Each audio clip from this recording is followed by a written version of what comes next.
एक और बड़ी खबर, दावों के मुताबिक यूक्रेन को बचाने के लिए जर्मनी और पोलैंड बेलारूस पर हमला कर सकते हैं। दावा किया जा रहा है कि बेलारूस में रूसी सेना और वैगनर ग्रुप के लड़ाके पोलैंड पर हमला करने जा रहे हैं, जिसके बाद से कई नेटो देशों ने बेलारूस पर हमला करने का फैसला कर लिया है।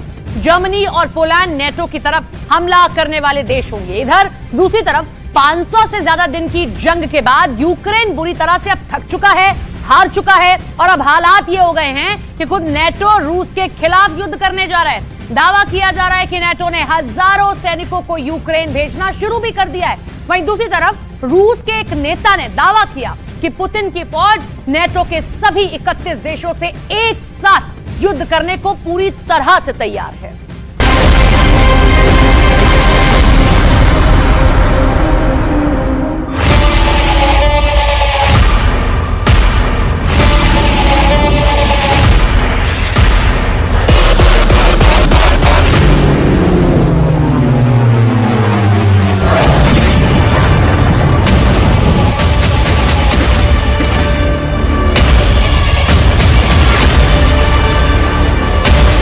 पांच 100 दिन बाद नाटो से सीधी जंग। आखिर ऐसी क्या वजह है कि जो यूक्रेन दावा कर रहा है कि उसने 24 फरवरी 2022 से लेकर 7 जुलाई 2023 तक रूस के 2,32,810 सैनिकों को मार डाला है।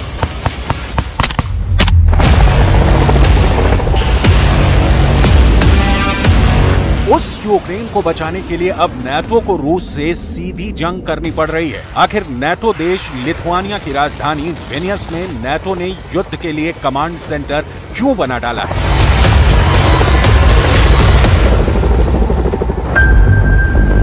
फंस गया यूक्रेन, युद्ध करेगा नाटो। रूस के एक बड़े नेता व्लादिमीर रोगोव के उस दावे में कितना दम है कि रूस नाटो के 31 देशों से एक साथ मुकाबला कर सकता है?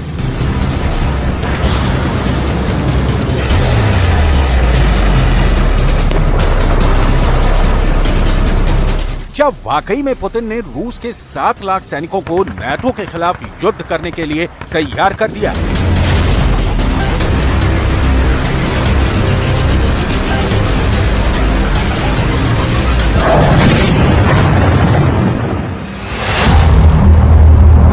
एक 31 देशों को मारेंगे 7 लाख सैनिक।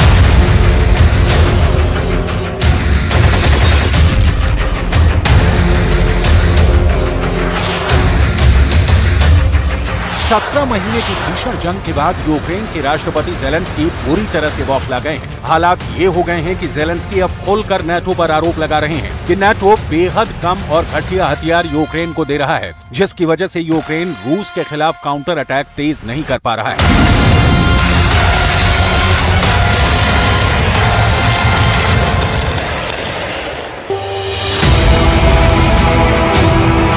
हालात ये हो गए हैं कि 4 जून 2023 से शुरू हुए यूक्रेन के काउंटर अटैक की रूस ने धज्जियां उड़ाकर रख दी हैं। जो यूक्रेनी सैनिक रूसी सेना का शिकार करने के लिए निकले थे, वही यूक्रेनी सैनिक अब रूसी सेना के हाथों बुरी तरह से मारे जा रहे हैं। हारते और हाँफते यूक्रेन की तस्वीरें पूरी दुनिया देख रही है। घबराए बौखलाए ज़ेलेंस्की अब दावा करने लगे हैं कि अगर यूक्रेन हारा तो ये नाटो के 31 देशों की हार होगी। यही वजह है कि अब नाटो की फौजें तेजी से रूस के खिलाफ युद्ध करने जा रही हैं। नाटो के पास रूस के मुकाबले 54 लाख से ज्यादा सैनिक हैं और हवाई ताकत भी रूस से 10 गुना से ज्यादा है। नाटो के इसी खतरे को देखते हुए अब एक रूसी नेता व्लादिमीर रोगोव ने चौंकाने वाला दावा किया है।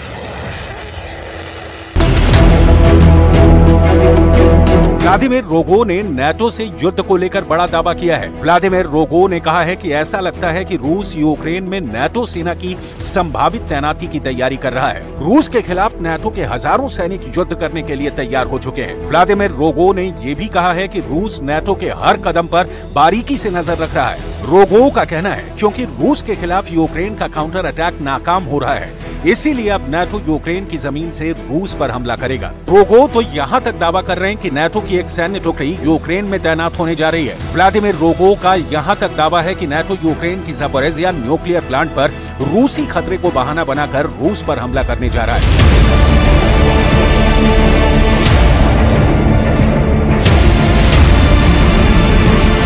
हैरानी इस बात की है कि यूक्रेन को अब तक नाटो 20 लाख करोड़ के हथियार दे चुका है, 400 से ज्यादा टैंक दे चुका है, हिमार्स और पैट्रियट मिसाइल सिस्टम यूक्रेन के पास मौजूद है। दुनिया में सबसे ज्यादा एंटी टैंक मिसाइलें यूक्रेन के पास पहुंच चुकी हैं। उसके बावजूद अब रूस के खिलाफ नाटो को युद्ध में क्यों कूदना पड़ रहा है? इसके पीछे की कई वजह डिफेंस एक्सपर्ट्स बता रहे हैं। इन वॉर एक्सपर्ट्स का दावा है कि यूक्रेनी सेना नाटो के हथियारों को बर्बाद कर रही है, जरूरत से ज्यादा गोला बारूद रूसी सैनिकों पर काफी दूर से दाग रही है, जिसकी वजह से रूस को नुकसान बहुत कम हो रहा है। जर्मनी, ब्रिटेन और अमेरिका से मिला तोपखाना और टैंक भी यूक्रेनी सैनिक जानबूझकर खराब कर रहे हैं, जिसकी वजह से रूसी सेना लगातार यूक्रेन पर हावी हो रही है और इस जंग का सीधा दबाव अब नाटो की प्रतिष्ठा पर पड़ रहा है। हारते यूक्रेनी सैनिकों की वजह से ही नाटो को 1 जुलाई को चेतावनी देनी पड़ी है कि यूक्रेन को तभी घातक हथियार और F-16 जैसे फाइटर जेट मिलेंगे जब रूस के खिलाफ यूक्रेन अपने काउंटर अटैक से ताकत दिखाएगा।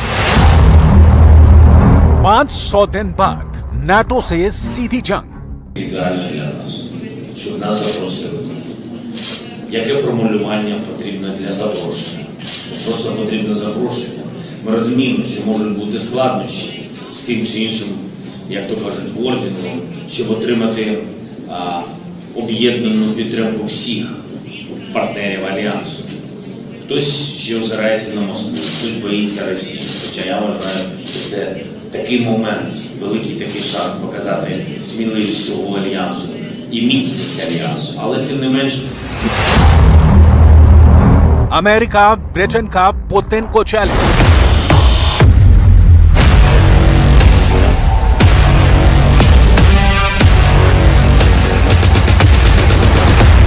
इधर America, France, Britain, Germany, Poland जैसे नाटो देश भी यूक्रेनी सेना के काउंटर अटैक को लेकर बेहद नाराज होने लगे हैं। उन्हें ऐसा लग रहा है कि यूक्रेन अपने युद्ध में नाटो को जानबूझकर इतना ज्यादा फंसा रहा है ताकि नाटो को रूस के खिलाफ सीधा युद्ध करने के लिए मजबूर होना पड़े। यही वजह है कि अब नाटो अपनी सेना से रूस पर सीधा हमला करने के लिए बड़ी तैयारी कर रहा है और युद्ध से यूक्रेन को साइड में करके खुद रूस के खिलाफ मोर्चा खोल रहा है। हम आपको बता दें कि रूस के मुकाबले नाटो के पास बेतहाशा सैन्य ताकत है, लेकिन उसके बावजूद रूस नाटो से युद्ध करने के लिए पूरी तरह से तैयार है।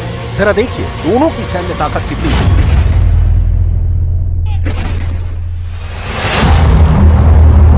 500 दिन बाद नाटो से सीधी जंग। नाटो के पास 20,723 एयरक्राफ्ट हैं, जबकि रूस के पास 4,173 एयरक्राफ्ट हैं। यानी रूस के सामने नाटो देश बहुत ज्यादा ताकतवर हैं। नाटो के पास 54,05,700 सैनिक हैं, जबकि रूस की सेना के पास कुल 13,50,000 सैनिक हैं। नाटो के पास सक्रिय सैनिकों की संख्या 33,66,000 है, जबकि रूस के पास एक्टिव सोल्जर की तादाद 8,50,000 है। नाटो देशों के पास पैरामिलिट्री यूनिट्स की संख्या 7,38,700 है, जबकि रूस के पास पैरामिलिट्री यूनिट्स की संख्या 2,50,000 है। और कहीं न कहीं ज़ेलेंस्की इसीलिए नाटो देशों के साथ जुड़ना चाहते हैं ताकि नाटो की ताकत को रूस के खिलाफ इस्तेमाल किया जा सके। 31 देशों को मारेंगे 7 लाख सैनिक। हैरानी की बात तो यह है कि रूस रत्ती भर भी नाटो की परवाह नहीं कर रहा है। वॉर जोन से आई रिपोर्ट्स के मुताबिक पुतिन के रूस ने 7 लाख सैनिकों को सिर्फ नाटो की सेना पर हमला करने के लिए तैयार रखा हुआ है। हम आपको ये भी बता दें कि जर्मनी के चांसलर ओलाफ स्कोल्ज पहले ही कह चुके हैं कि हम नाटो को युद्ध में एक पार्टी नहीं बना सकते हैं, वरना जंग बहुत विनाशकारी होगी। डिफेंस एक्सपर्ट्स के मुताबिक अगर रूस ने यूरोप और अमेरिका पर परमाणु मिसाइलों और बमों की बरसात कर दी तो फिर नाटो के 31 और पश्चिम के 50 देश मिलकर भी रूस को हरा नहीं पाएंगे। Украинским подразделениям удается дойти до первой линии, где-то не удается. Вопрос не в этом. Вопрос в том, что они используют так называемые стратегические резервы, которые состоят из нескольких составляющих. Первая из них предназначена для прорыва обороны, вторая для того, чтобы использовать войска для закрепления территории, движения по территории. Ни на одном из участков они не достигли своих целей. Вот что важно. फंस गया यूक्रेन, युद्ध करेगा नाटो।